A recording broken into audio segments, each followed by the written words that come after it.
ব্রাহ্মণবাড়িয়ায় পৃথক দুটি সড়ক দুর্ঘটনায় এক কলেজ ছাত্র ও এক সাবেক সেনা সদস্যের মৃত্যু হয়েছে।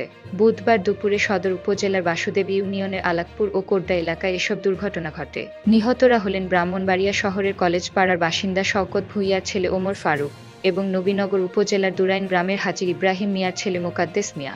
ব্রাহ্মণবাড়িয়া সদর মডেল থানার উপপরিদর্শক এসআই জাহেদুল কাদের জানান, ওমর ফারুক ব্রাহ্মণবাড়িয়া গ্যাসফিল্ড স্কুল অ্যান্ড কলেজের প্রথম বর্ষের ছাত্র ছিলেন। সকালে মোটরসাইকেল মেরামতের জন্য তিনি চিনাইর এলাকায় যান। মেরামত শেষে মেকানিক ফজলে রাব্বির সঙ্গে মোটরসাইকেলে করে ব্রাহ্মণবাড়িয়া সদরে ফেরার পথে সুলতানপুর আখাউড়া সড়কের আলাকপুর এলাকায় একটি দিগন্ত পরিবহনের বাসের সঙ্গে তাদের মোটরসাইকেলের সংঘর্ষ হয়। এতে তারা দুজনই গুরুতর আহত হন।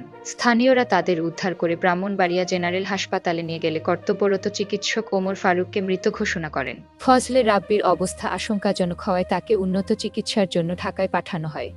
অন্যদিকে সাবেক সেনা সদস্য মোকাদ্দেস মিয়া স্ত্রীসহ আখাউড়ার খড়মপুর মাজার জিয়ারত শেষে সিএনজি চালিত অটোরিকশায় করে বাড়ি ফিরছিলেন। পথে আখাউড়া সুলতানপুর সড়কের কোড্ডা এলাকায় একটি ট্রাকের সঙ্গে অটোরিকশার মুখোমুখি সংঘর্ষ হয়। এতে মোকাদ্দেস মিয়া গুরুতর আহত হন।